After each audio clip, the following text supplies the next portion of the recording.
At the beginning of the film, we observe the main character. Terry Richmond is riding his used bicycle through the woods, constantly checking the map. He doesn't notice that he is being followed by a police car that can't avoid him. Soon, the car rams Terry, and he flies into the road. Officer Evan unfairly detains the man, saying that he didn't stop when asked. Terry realizes that the real reason he is being detained is that he didn't let the police officer pass. Together with his colleague, Evan removes the man's rucksack to check him out. Inside, a policeman finds a strange package. Terry doesn't give his agreement to examine the contents and asks for calling the sinologists. Having learned that they will drive for about an hour, Terry is nervous because he was in a hurry. The man does allow him to inspect the package, which contains $36,000 inside.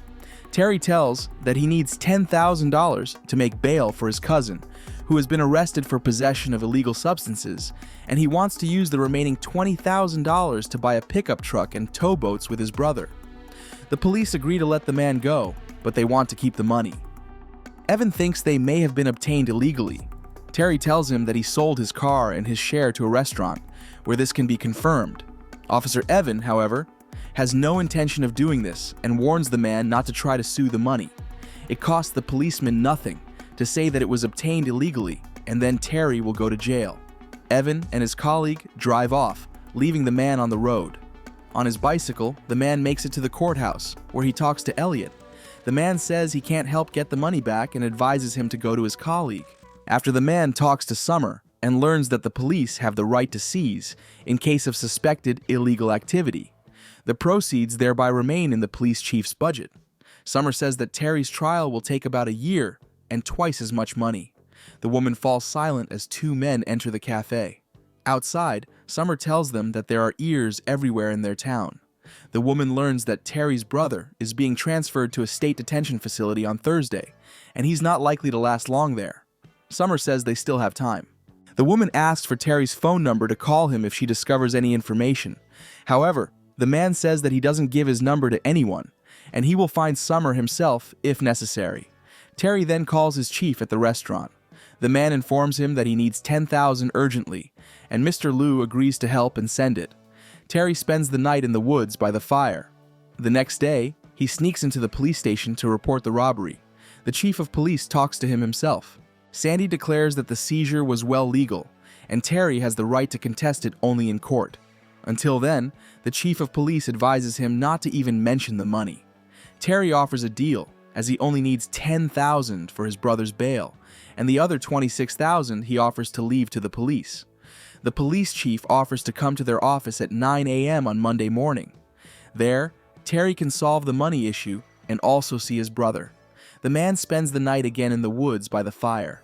In his rucksack, he has all kinds of tools for outdoor living. Terry arrives at the police station at 9:03, but the chief of police says that his brother was taken away at exactly 9. The man hurries after the bus in which Mike is sitting. Terry tells him that the police are aware of his old deals and that he's dead meat at the detention center. The man promises Mike that he will find the money for bail. Back in town, Terry calls the owner of the restaurant. However, Mr. Liu says that there will be no money because the police came to the restaurant and seized the safe. The man informs him that this is because Terry is suspected of illegal activity.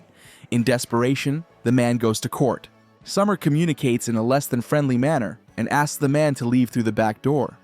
In one of the rooms, the woman catches up with Terry and says she found some strange documents with inflated bail amounts. Summer printed them out on a third-party printer. These papers she can bring in tonight. The woman also says that it is too dangerous to communicate in front of everyone, as she doesn't want to lose her job. The next day at the police station, Officer Steve is reviewing information about Terry. The police chief learns that this homeless man has served, but has not been in hotspots. Also in the dossier is the strange acronym MC-MAP. Officer Jessica decides to look up information about it on the internet. At that moment, Terry appears on the street. The police chief decides to go outside and talk to the man alone. Terry thinks it is unfair what happened to his money and the restaurant.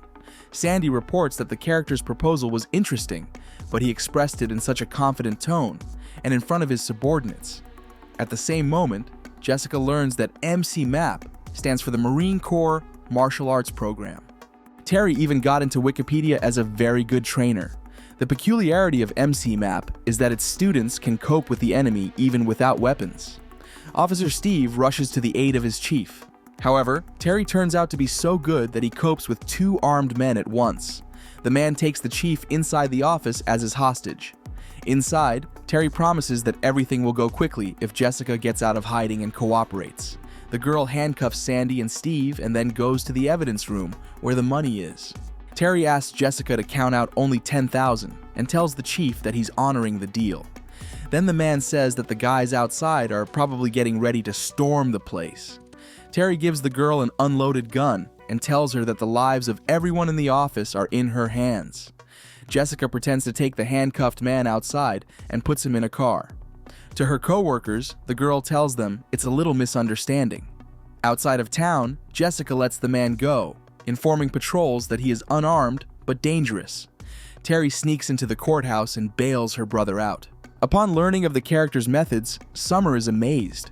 At the same moment, the police break into the building. The man is grossly detained, and Summer captures it on camera. Terry regains consciousness in the catacombs, where he is examined by a doctor. Officer Evans suggests that the man go to the car. The man also advises Terry to listen carefully to the police chief. On the way, Sandy says that the character clearly noticed a large amount of weapons and money in the evidence. The chief informs that all this helps the police to survive because their funding has been severely cut. Sandy brings the man to the hospital. The chief gives him his money back and also informs him that a new car will be waiting for him as compensation. Mike, who was attacked in prison, is about to be taken to the hospital. Terry must take his brother, the money, and the car, and then leave town and never return. Also, the man must be silent about what he saw at the police station. Terry agrees to these terms. He goes to the ward of his brother, however. He cannot be saved. Terry is soon picked up by Summer. The woman says she gained a lot of information and has realized that the whole police system is corrupt. Summer asks him to help her fix it, but the man doesn't care anymore.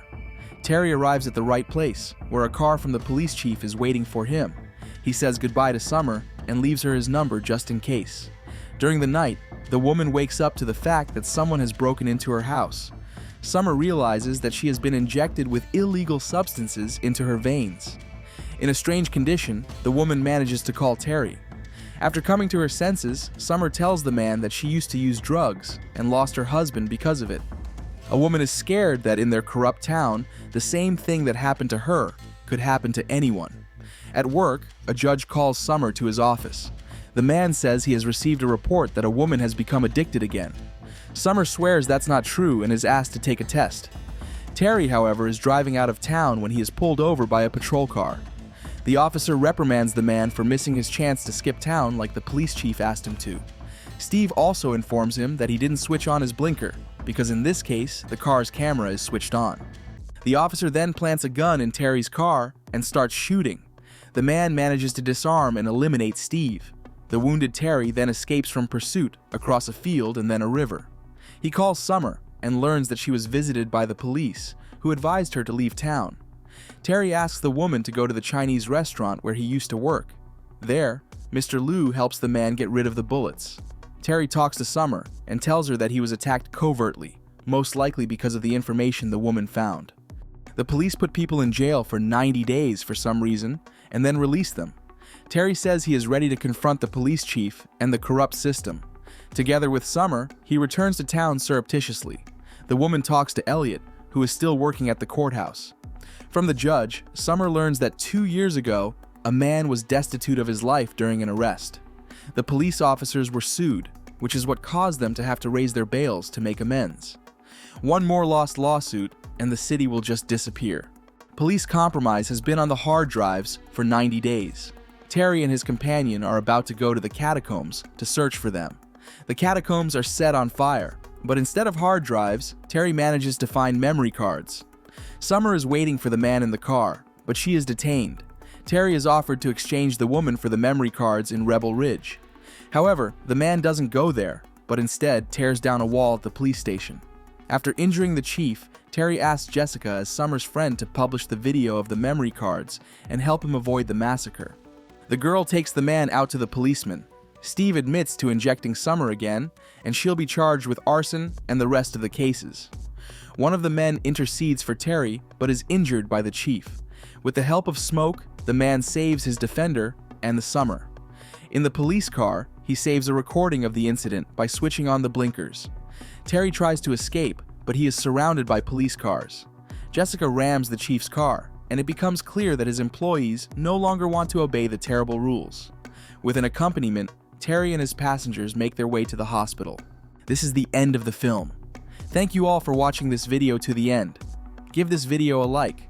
Write in the comments what you think about this film, and see you in new videos.